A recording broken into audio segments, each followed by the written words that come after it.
30, so we will go ahead and get started. Welcome, everybody. My name is Sarah Sims, and I'm the Assistant Director of Professional Development for the Brown School here at Washington University in St. Louis. Thank you so much for joining us today for this Open Classroom program. Open Classroom, if you are not aware, is the Brown School's free and free program webinar series that we offer. Beyond Open Classroom, though, we offer lots of continuing education opportunities throughout the year. The QR code on your screen and the link in the chat can take you to explore some of those, and we'd love to see you. Just a very brief housekeeping for today. This is a webinar, which means that we can't see or hear you, but we do open up the chat and we really want to have your engagement throughout the program today. You're welcome to use it at any point. You can drop questions in there for our presenter and we will have time at the end for Q&A. So we hope to hear your thoughts and questions. Also, this program is being recorded and will be posted on our website, which you see on the screen and is also in the chat tomorrow morning. So if you miss it, or if you miss part of it, or if you want to share it with somebody or go back and watch later, you can do so. So now for the actual program. So today's program is a part of our Black History Month series, a time in which we honor and commemorate our African-American ancestors, contemporaries, and the next generation, as well as co-conspirators who have gone above and beyond in every aspect of the preservation, expression, and appreciation of Black labor, creativity, strength, and innovation. This year's theme, as some of you might know, others might not, is Strength in Labor, the legacy and future of African-American contributions. I want to very quickly acknowledge and thank the entire Black History Month Planning Committee, especially our two co-chairs, Amber Brown and Cynthia Williams. Cynthia is going to moderate the Q&A at the end of the presentation today. Now,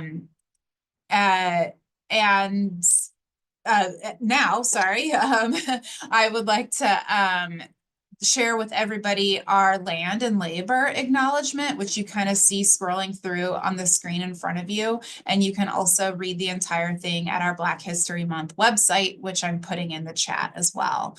But as we celebrate 100 years of education, service, and community impact spanning local, national, and international spheres, the Brown School honors the land we gather on and the labor of Indigenous, Black, immigrant, American-born, and other marginalized communities whose contributions have profoundly shaped St. Louis and our institution. We recognize the injustices endured and the sacrifices and contributions of these communities whose exploited labor and unwavering resilience have strengthened the university and our broader region. This acknowledgement reflects our steadfast commitment to equity, justice, and community partnership as we look to the future. So now, without further ado, I want to introduce our speaker for today, who is Ben Kesler. Ben is the Executive Director of NPower Missouri, based in the St. Louis metro region, and which proudly serves over 500 alumni. Ben has 17 years of experience in the higher education and nonprofit space, with the last 9 focused on workforce development. Prior to being named the Executive Director of NPower, Ben served as both the Program and Placement Director for the organization, where he oversaw the day-to-day operations of the Tech Fundamental Program, while simultaneously providing the strategic framework for internship, apprenticeship, and full-time hire success for their numerous alumni. Ben is committed to providing access to high-wage careers for all learners from all socioeconomic backgrounds and creating opportunities for those from non-traditional education paths. In addition to his bachelor's degree, Ben earned a graduate certificate in nonprofit management from the Harry S. Truman School of Government and Public Affairs at the University of Missouri. So welcome to Ben, who is here today to present leveraging access to create opportunities for others. So Ben, I'm going to turn it over to you. Thank you so very much for having me. I appreciate it, and I'm looking forward to this. I'll go ahead and share my screen now.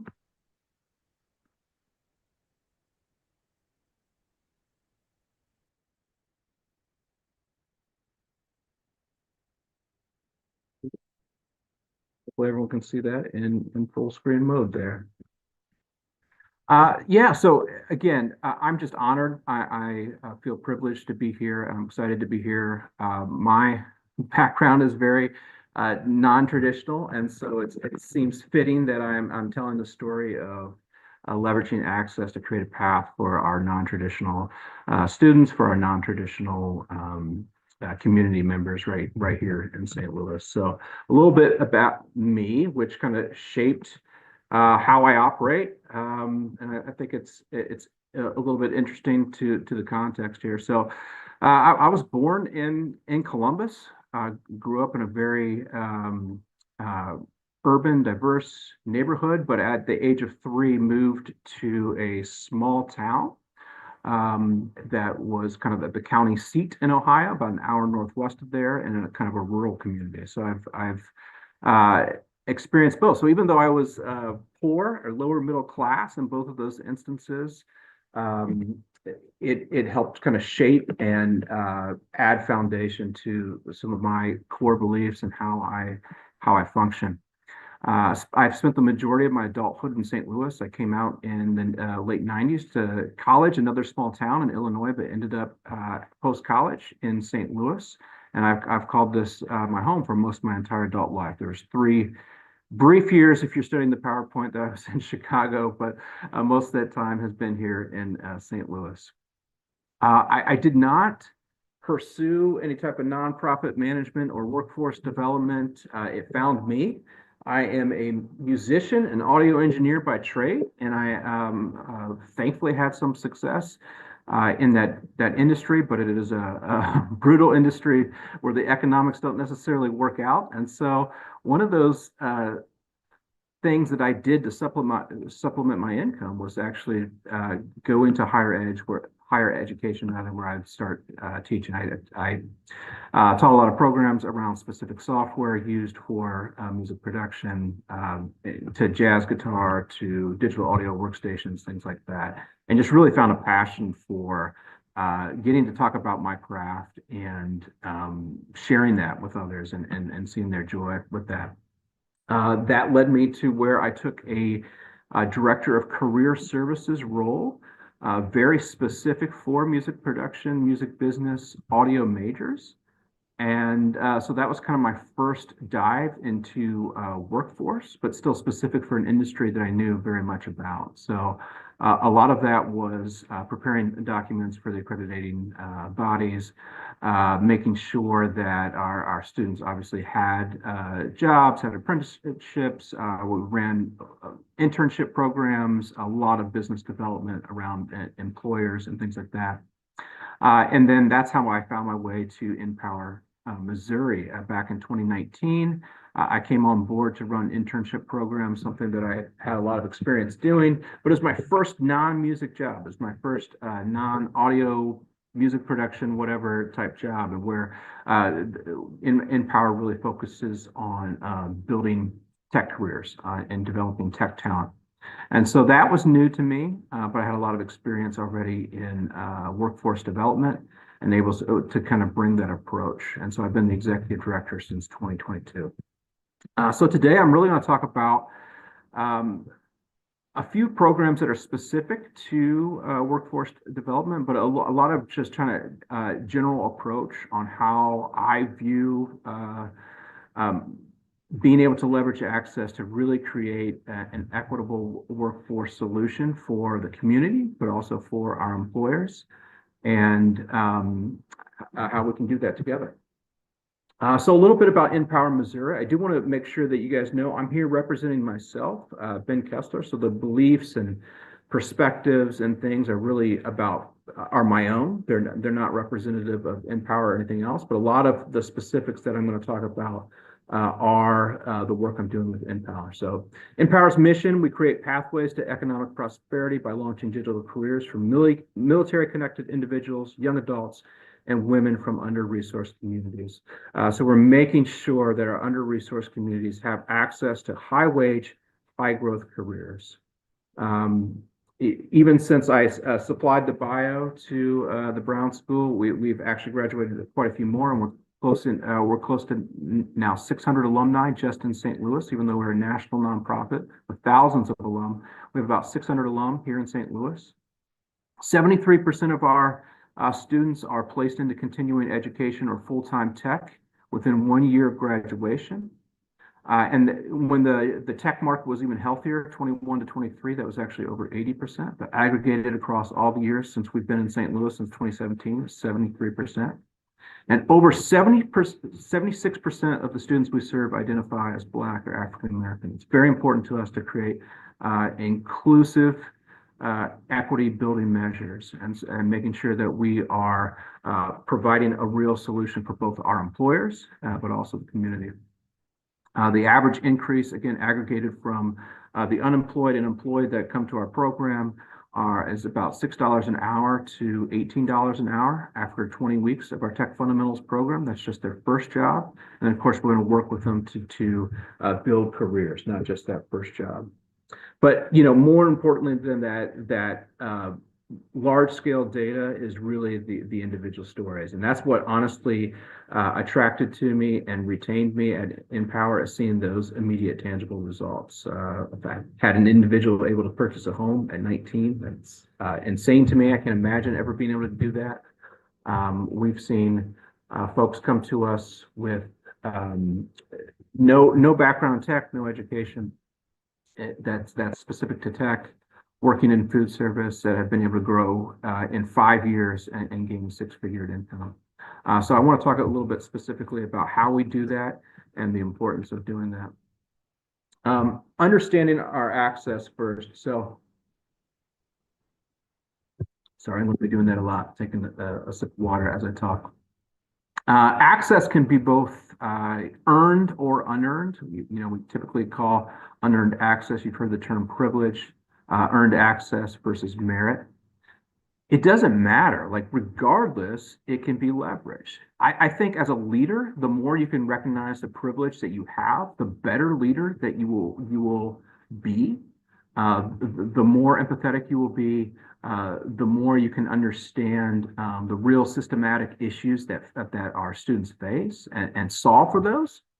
But not everyone's going to agree with you with the level of privilege versus merit, and it's very complex. They're very intertwined. They're very woven together, if you will. So you think about, for example, a lot of people respond to me now that I'm executive director, that I was never able to get any type of response before. It's that title of executive director. Well, how did I earn that title? Well, you could make the argue for merit, right? There's a degree piece to that. There was I worked my way up the ladder, whatever that is. I had years of experience.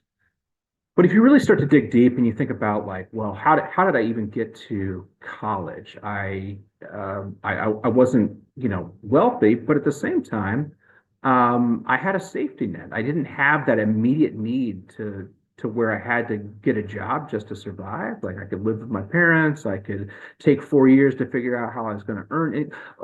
All of that is woven into a system of privilege as well. And so being able to look at all of that together, see how those overlap are really important. I think the more leaders we can recognize our privilege is going to help us be better leaders. Regardless, though, you're gonna face adversity. You're gonna face disagreements with people on this aspect. The point for today is access, regardless of whether it's earned or unearned. Privilege versus merit, they can be leveraged and should be leveraged. The types of things that I am building access for and making sure our students have access for. So I'm leveraging access for collaboration. I just don't believe in going alone as an organization. There's too many problems to solve. I can't possibly solve for all of them. You even think about programs like funding big initiatives. Funders want to see collaborations. They want to see systems working in tandem. They want to see organizations working in partnership. They want to see nonprofits like myself working with colleges and community colleges to have articulation agreements and have reciprocal agreements that we can work together for. A lot of what we do, I'm going to talk about this a little more specifically, is building specific network of partners, and there's multiple layers to that. But it's so important in creating access for our students is to have this network of partners. You think about getting a job, so little of what is done now is just, oh, I just applied on Indeed, I applied on LinkedIn, and I got that job. No, it's so much, especially as you move up into high wage careers. It's about who did you know at that organization? What's that back door? How did I get into that organization? Who can put in a good word for me? Those types of things, those networks are so important for our students to succeed. And so it's important that we create that for those students. I want to create an environment, foster a sense of belonging. I really believe that just including is not enough. It's not enough to say, okay, well, we have representation, someone looks like me. That's not enough. We need to create a sense of belonging within the organization where students have a safe space to learn, where they can trust the staff, where they can grow. And so we're leveraging access so that we can start building those things. Before I move on to the next slide, I think really for folks to understand this, there's always something that reminds me that even though I call St. Louis my home, there's always something that reminds me, well, you didn't grow up here. You are an outsider into this place. And so even though I've raised my children here, and even though I've been in St. Louis my entire adult life, there are some things that I still learn, like, oh, I wasn't born here. That's unique. Well, one of those things I find really interesting is St. Louis's what I would call obsession with soccer. And I've bought into it as well, or I bought into this as well. I love, that we've brought a pro soccer team. I love seeing all the great things we're doing. But, my kids were raised here, and so that's all they know. And so my son has become very involved in that St. Louis soccer scene. And so, don't quote me on this, but I think there's a stat that says something like there are more youth in St. Louis soccer than there are any other youth sports programs. A very robust soccer program. That's just not something I grew up with, So trying to navigate that, and my son has spent his entire childhood here. He's gotten better and better, and we've jumped from team to team and more prestigious clubs, and we've gone up divisions, whatever we've tried to do to have some success. Well, after a recent season, he was 12 at the time. The team went, they were undefeated, had a great soccer season. Everything was going great. I thought that was good news. Well, what happened at the end of the season was there was this mass exodus of the team. And I didn't quite, I was late to the game, but all the parents, including us, was like, well, parent of a 12-year-old doing well in soccer, we all have the same thing in mind. We all think our kids are going pro. We all think our kids are going pro in soccer. And so we were really excited, and all these parents were taking their kids. They have the proof now. We've got this, they're on a great team. My son is standing out. We need to go to a more prestigious club. We need to move up the ladder. We need to be seen. We need to do whatever. And I was really caught off guard by that. But I felt the kind of pressure, like, oh man, I'm not from St. Louis. I need to figure this out. We need to jump on a better club. We need to get to a better club.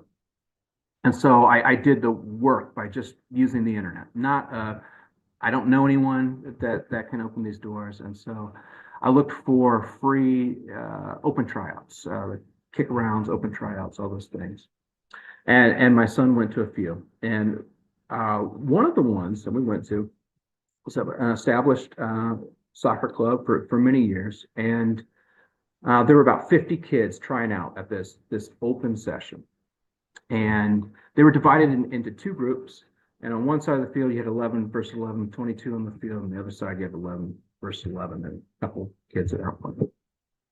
And I'm just, proud father. I'm just so proud of my son. He's just doing such a great job. I'm watching him. He's off to my left. And it just makes this incredible slide tackle to prevent a goal. And I'm just like, oh, here we go. Here we go. Son's going pro. This is amazing. I can't, awesome, right? And so I'm looking for the reaction from the coaches, the response from the coaches. And I look up and I've changed kind of view from where I'm looking at my son to these coaches. And there's 8 coaches in the middle of the 2 fields. And all 8 coaches, all 8 of them are looking at the other field. I was like, we're gonna miss this. And as I started to watch them more, I started to figure out what was going on. This wasn't an open tryout.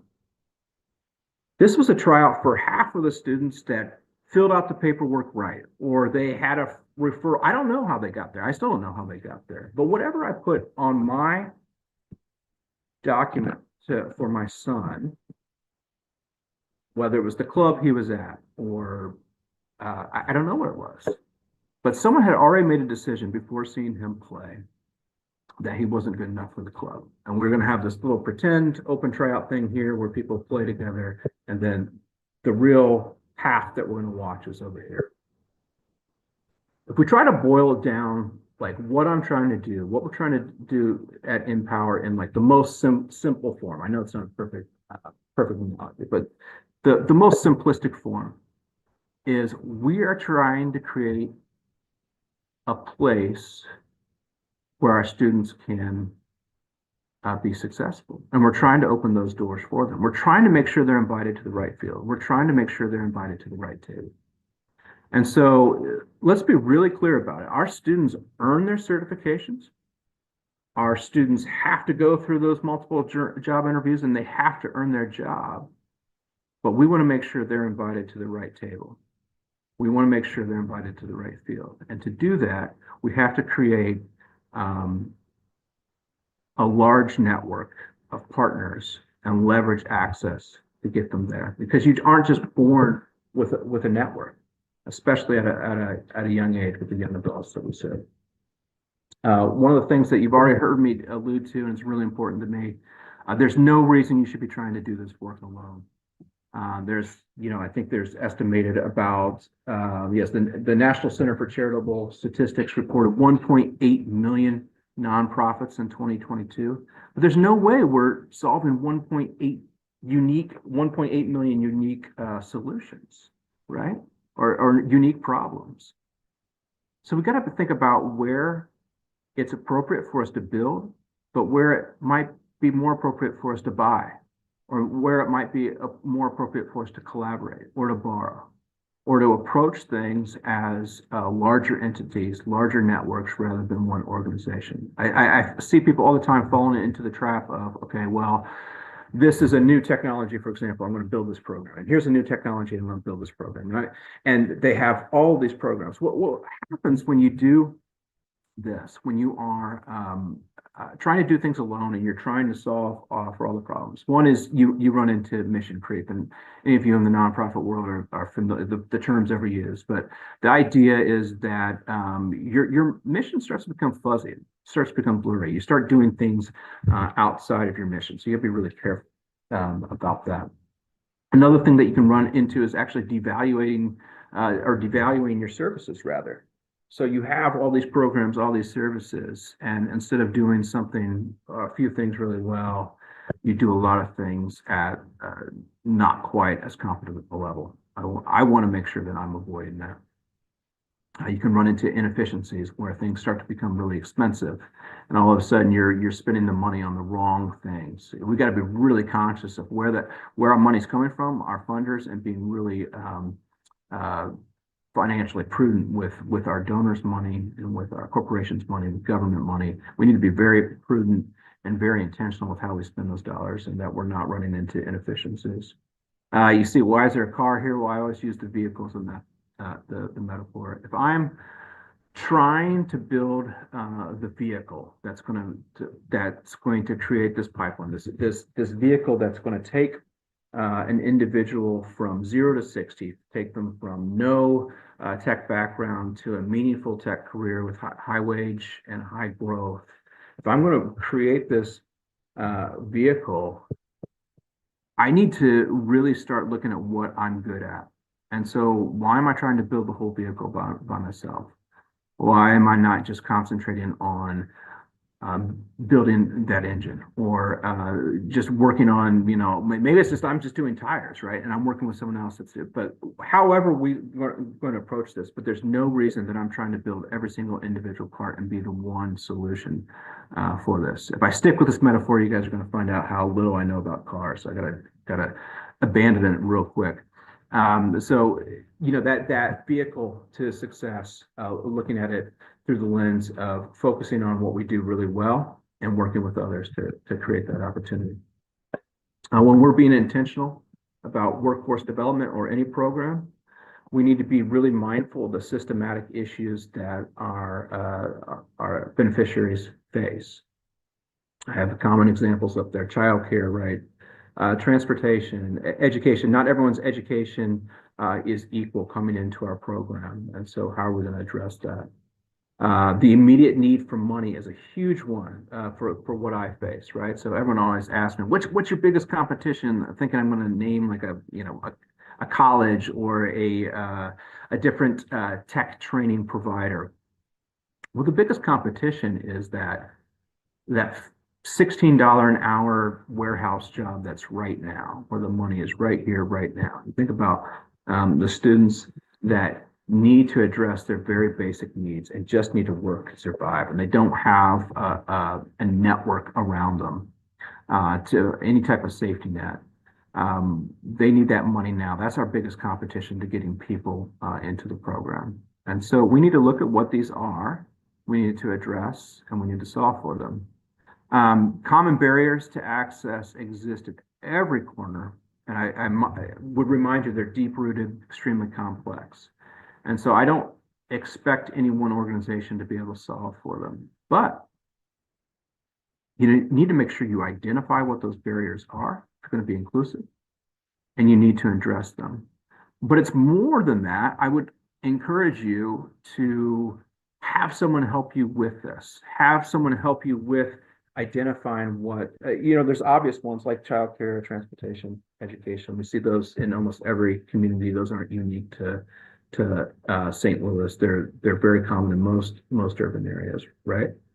But I want to be mindful of my personal blind spots and my own naiveties, right? So, for example, it was really eye-opening to me to see how different a new mother, pregnancy care, and hospital can be wildly different from person to person in a same institution, in the same system. I just kind of assumed, and wrongly so, that if my wife went in to have a child, that she was receiving the same care that my students were, regardless of health insurance, or maybe health insurance was a factor, but that was the only factor. But there are a lot of factors, and I was until I started to work with communities from these underserved communities, under-resourced communities, I was just taken aback, even by being in the same systems, of how wildly differing care can be. So something like that, that's not something I was aware of until I was in my 40s, right? And that's privilege, right? I wasn't even aware of like that even being an issue or a problem. And so have someone that can help you identify blind spots and address systematic issues. So I want to talk a little bit specific about the program for NPower and building workforce, shifting kind of to the theme of building for an inclusive workforce that works for both employers, but again, the community. What we've done is really simple in design. The problem is actually in the execution. The problem is all the different variables, all the different things that you need to be mindful and intentional of. But in design, it's actually quite simple. So we're going to provide quality, inclusive, holistic training. Quality training, yeah, I mean, that's self-explanatory. Everyone's going to provide quality or try to provide quality training. Inclusive training, okay. So that's different. Inclusive training means that you need to be really intentional in how you recruit, what programs you're offering, and we'll talk a little bit more about that. Holistic training. Most of my students have never worked in any type of corporate environment before, right? So I wouldn't be doing them any service if I just taught technical skills and then I said, all right, go find yourself a job. You'll do great. Pat someone on the back, right? We really need to look at those power skills, those soft skills. 20% of our program is actually focused on professional development. You know, it's really common. It's really common. Common sense is not common. Have you heard that? If you've heard that phrase before, and so we need to be really careful about assuming that an 18-year-old knows how to write an email. Why would they? They've never had an experience where they had to write emails or letters. You know, I can write an email because I had to write letters when I grew up. No one writes letters, right? And so seeing an email formed like a text message, well, we need to address that because that might not be appropriate for work, depending on what environment they're at. We spend a lot of time having mock events where whether that's speed networking, think about building networks, how important that is in the corporate environment, right? Mock interviews, anything we can do to practice and simulate guest speakers, tech talks, mentorship pieces, all of that. And we're going to do that to really serve the student best, to provide that holistic training. During the program, we're going to address all those barriers to access. That doesn't mean I'm going to pay for every single problem that's out there. It doesn't mean that I'm going to solve for them myself. It means that I'm going to utilize a network of social support agencies to make sure that we're looking into every possible thing we can do to retain and graduate and place our students, which is really difficult work. It's rewarding work, but it's very difficult work to do. But you can't just work in a bubble and say, we're not going to look at that at all. So think about how you're going to solve for those things. One of the many things we do, I've mentioned already, is we leverage a massive network. We leverage this network for volunteerism. We leverage a network for funding. We leverage a network for employers. We leverage a network to create mentors. So much of our professional development is actually done with volunteers because they could hear it, you know, the same thing from your staff members over and over, but it becomes real when it is a hiring manager at, you know, whatever Fortune 500 company in St. Louis. So we've got a lot of, and then the work doesn't stop. Like, I don't understand how we can provide programs that have impact if it's just, all right, you did a great job, pat students on the back when you finish. So the work continues after the training is finished. So we have job placement, active job placement, not here's a job board, here's some leads, like an active job placement where you know, this employer has contacted us directly about these 4 openings. I'm going to target 4 students or 8 students for these 4 positions that, based on what I know about them and their skills, are going to be a great match, and get them interviewing. Again, everything is earned by our students. Get them interviewing for these positions. Upskilling opportunities, advanced training, alumni supports throughout. On paper, we stay with our students for 3 years. In reality, we stay with them much longer than that. So graduation is not the end of the program. It's much closer to the beginning of the program. And of course, this is not unique to NPower. We see lots of organizations doing work like this. So specific to NPower, training and credentialing, we have one-on-one mentorship.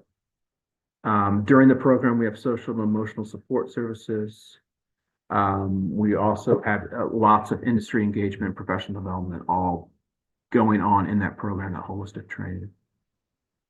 After program, job, apprenticeship placement assistance, the path is not going to be the same for every student.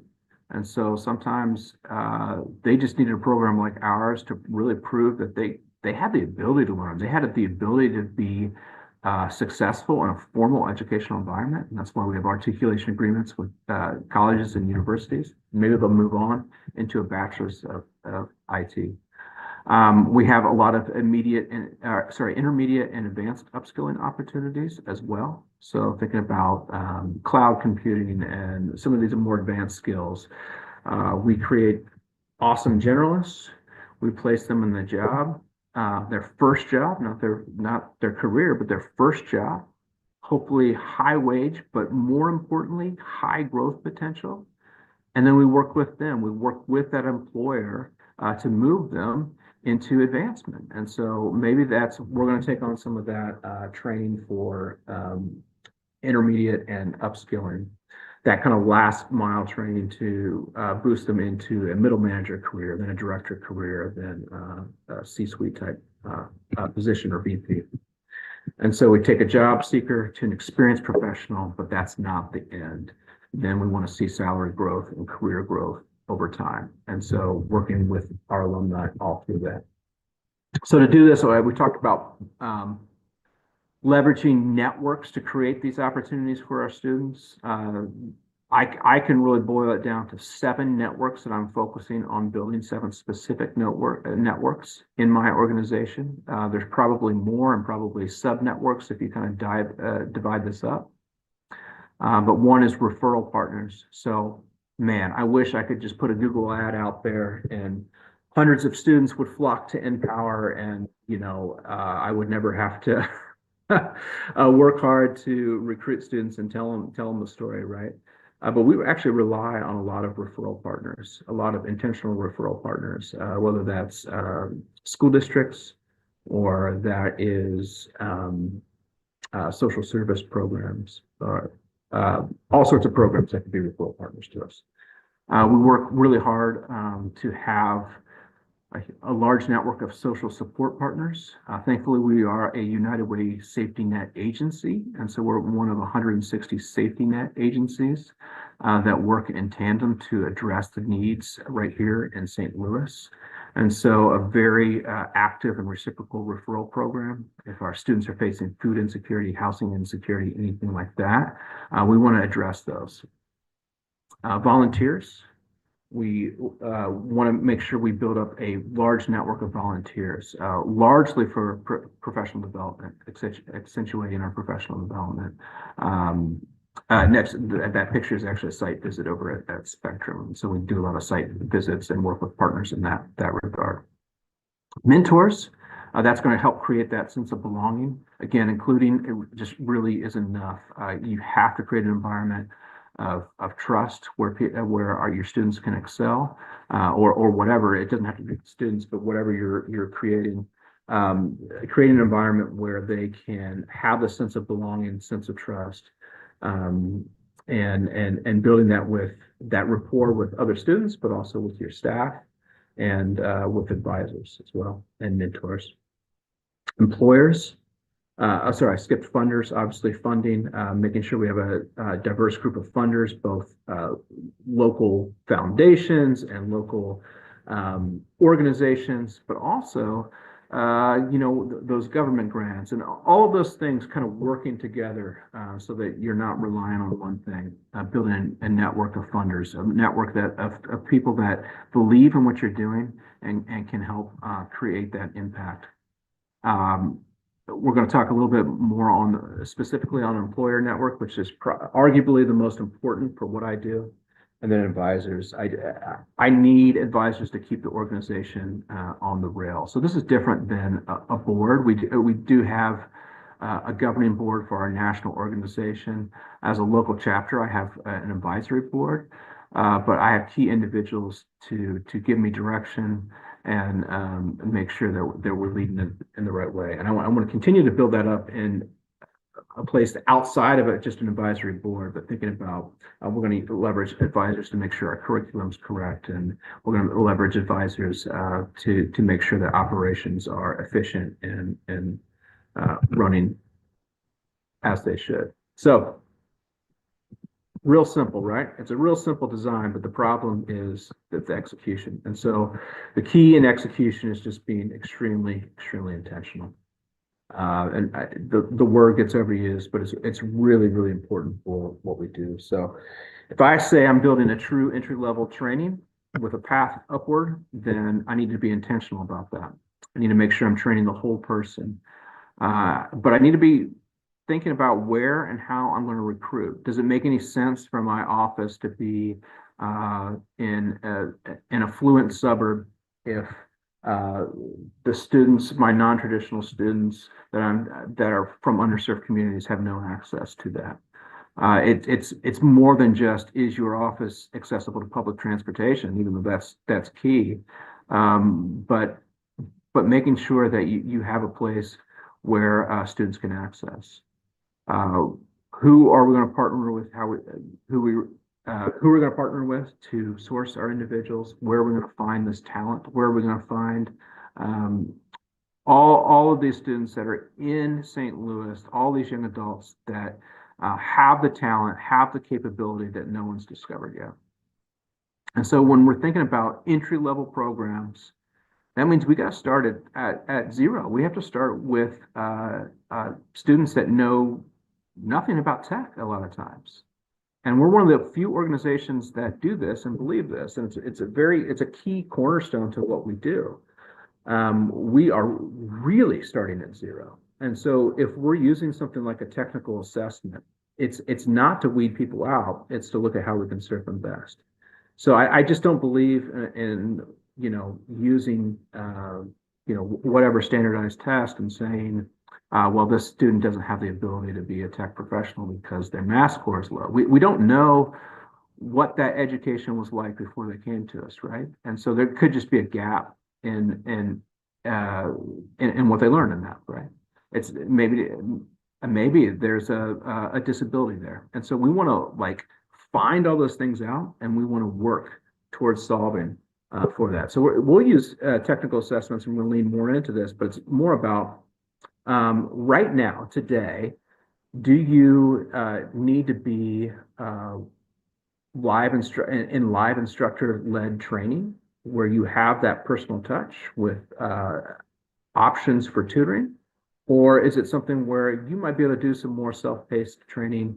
You might be able to work at your own pace with additional modules. That's how we're using assessments rather than saying, sorry, your math skills aren't good enough. Because I just don't think that really serves to create an environment where we can train the workforce that's here in our community. We need to find these students, and we need to be true about creating an entry-level pathway.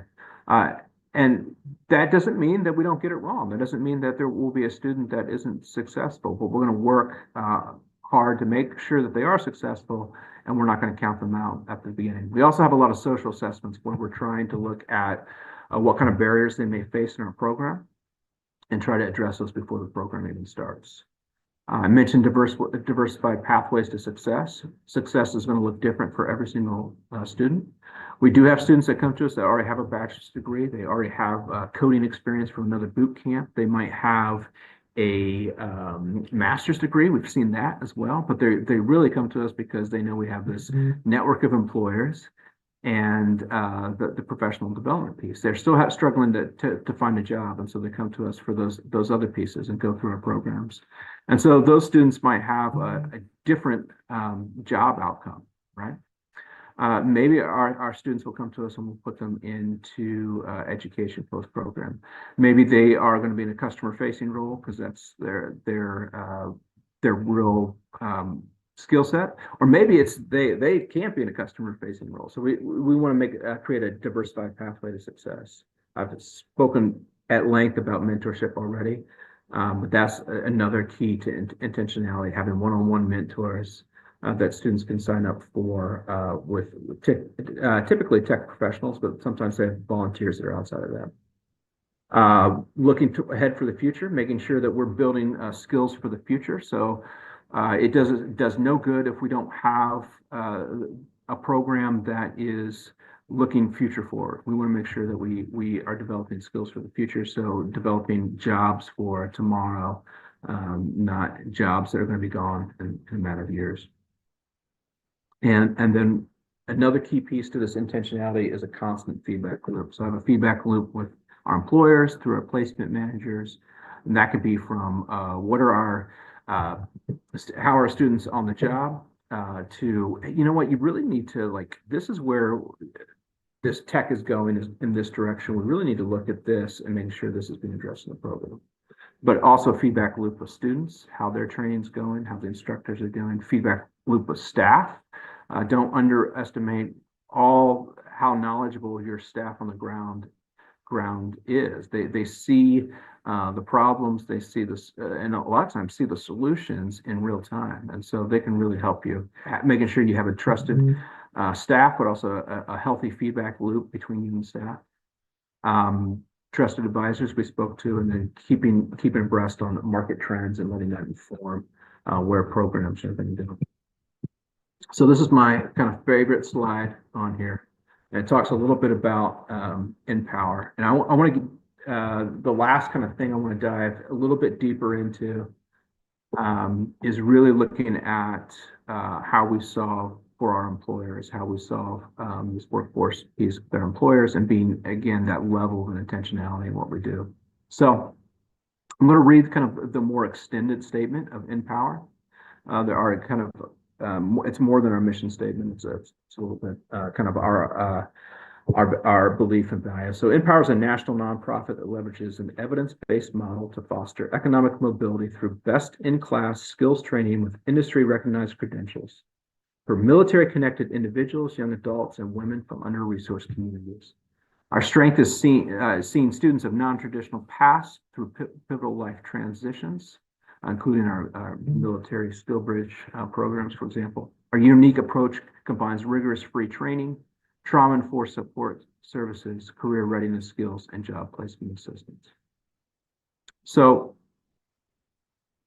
we are a premier tech training provider. We're a tech training provider, but we're also a solution for the community. We are creating access to high wage careers and keeping those students as our North Star as we guide these decisions. So we're solving two problems simultaneously. So the problem of just there isn't a talent pipeline, there isn't a diverse tech talent pipeline for our tech employers. It isn't there. There are more jobs than there are people being trained for that. That's slowed down in recent years, but it's still a growing segment. And a lot of that slowdown was just as we weather the changes for AI and things like that. Right. So we have an employer solution where we have to be a real training solution for our employers. But we also have to be a community solution in which we are being intentional about creating access for our students and being intentional about who we serve in our underserved population. So are we a business or a moral solution? Well, we're both. And so when we talk to employers and we find the right employer partners, they're going to be all over this pendulum on where they stand.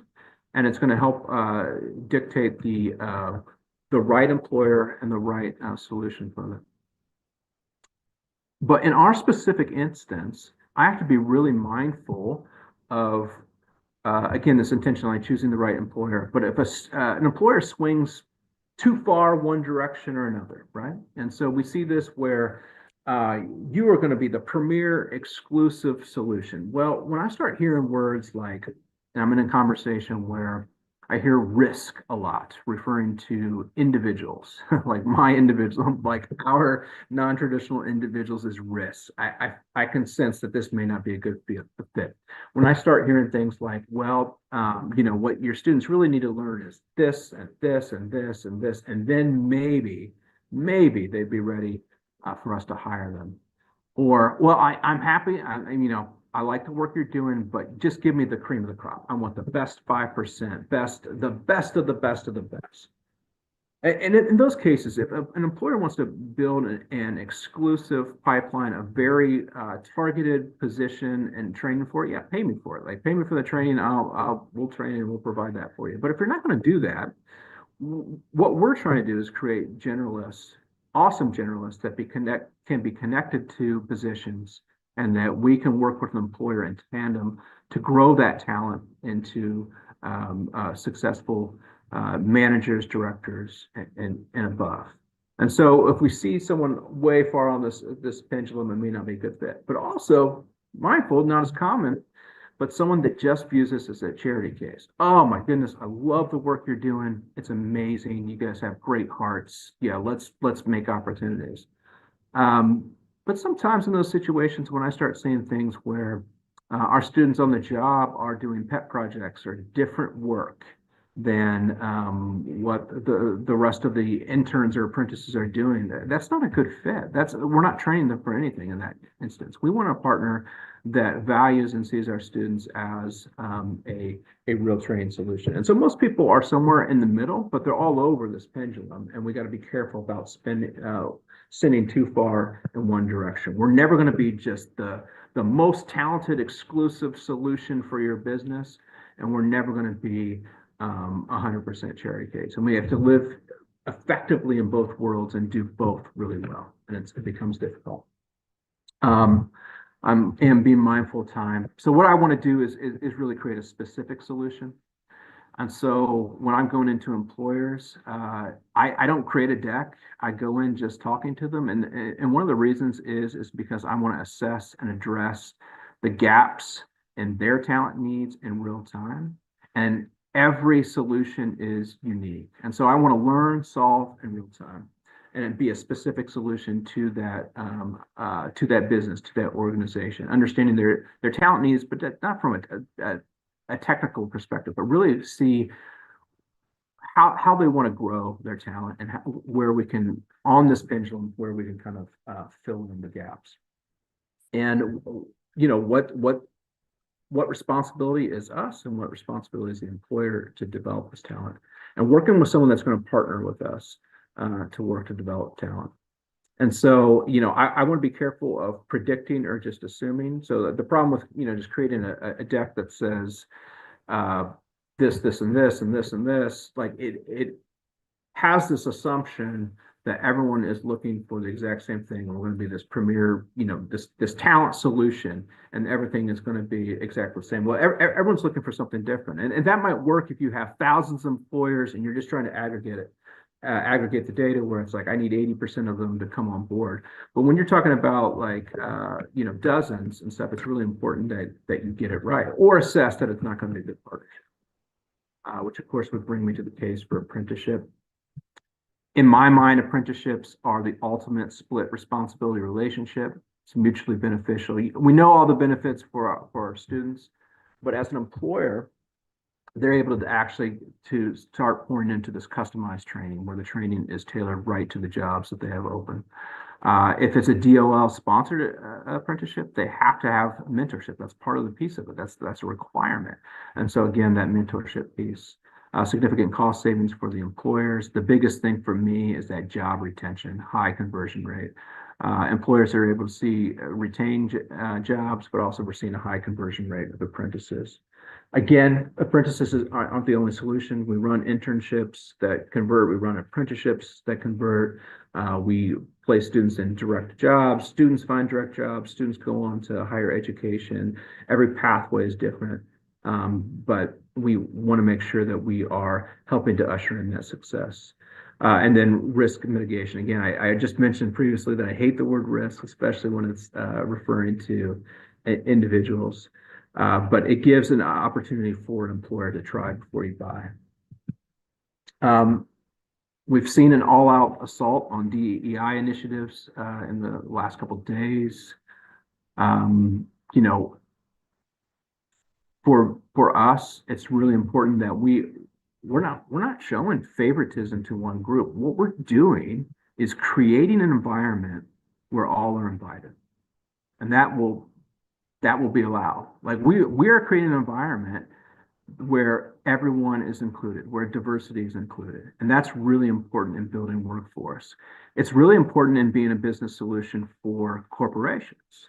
The corporations that are going to be the most successful are those that are going to be able to retain their talent, develop their talent. And those are going to be the organizations that are mindful of the collective diversity within their organization.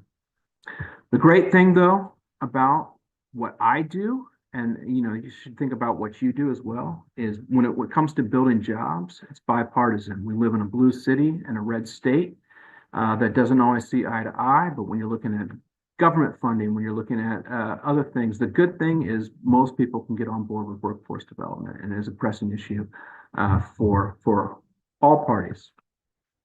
And then the last thing I want to talk on before I turn it over, I just want to mention this because I feel like it would be, I just need to include it. So when we're leveraging access, it's not just about using other networks and collaboration. It's making sure that you're a good partner yourself, that you're collaborating, that you are being a good network to others, and really utilizing your superpower to strengthen the organization, strengthen your employees and your students. And I hate the phrase, and I just want to encourage you that I never knew what this meant, right? I never knew what I would do all these exercises. What's your superpower? And then I'd hear someone say some thing about transformation and leading and whatever. And I was just like, my eyes glazed over. I'm like, I don't know. I'm none of that. Like, I'm not worthy to even be in this room, right?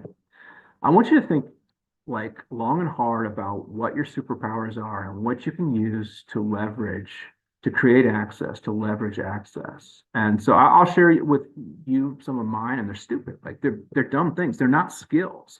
They're dumb things that I've discovered over the time that make me unique. And because they make me unique, I lean into them for them to be my superpower to help add value. So one of those is just empathy, which isn't unique to me. A lot of people have empathy, right? A lot of people don't think that is a strength. It absolutely is a strength. Empathy is a strength. But here are some of mine that are a little more unique. As I've worked with the staff, and they've always said, oh, I need more clarity. I need to understand. I need this. I need direction. Like, I started to realize, and it has helped me be more direct and give clarity in these situations, but it also gave me the strength to realize one of my superpowers is working with ambiguity. I didn't discover that until after 40. I don't need clear directions.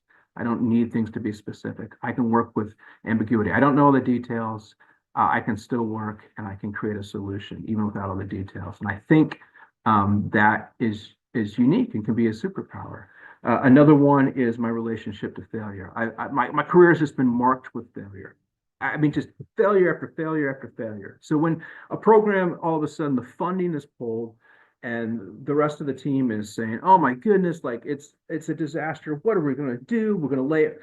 And I'm over there going, okay, let's think, all right, where are we getting the funding now? Where are we moving on? And I can move on quickly because, and pivot on a dime. And that's because just I've acclimated. I've failed a ton of times. So learning from failure.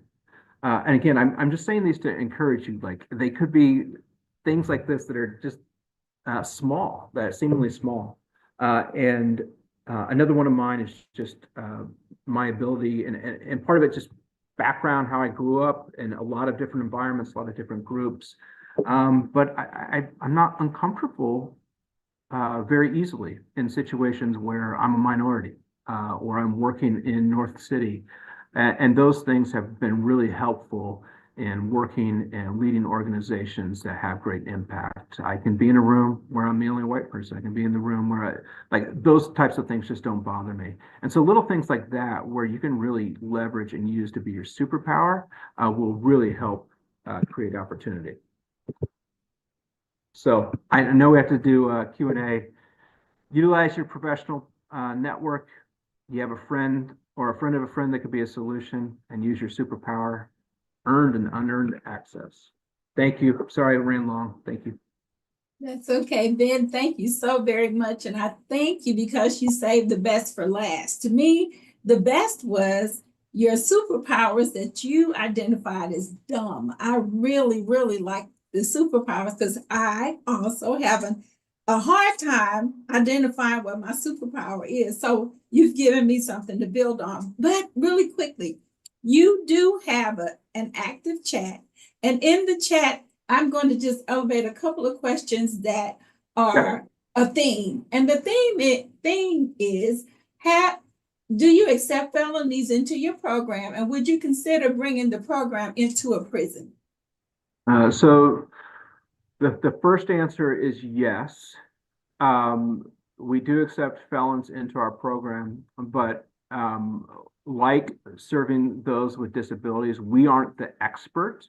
And so we rely on partnerships for that. And so we have some employers that are, I believe they refer to them as second chance employers and things like that. And so we do work with felons, but we're limited on the number of job openings that we have. And so that's something where we work with other organizations to kind of lean in and create opportunities. As far as prison programs, I don't have enough autonomy to build one here in St. Louis.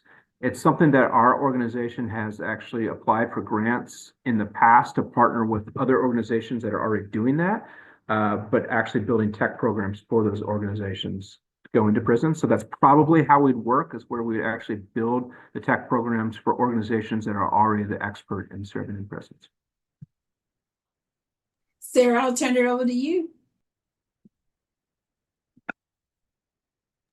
Great. Thank you so much, Cynthia. And extra special thank you to Ben for being here today and sharing your experiences and about your wonderful organization.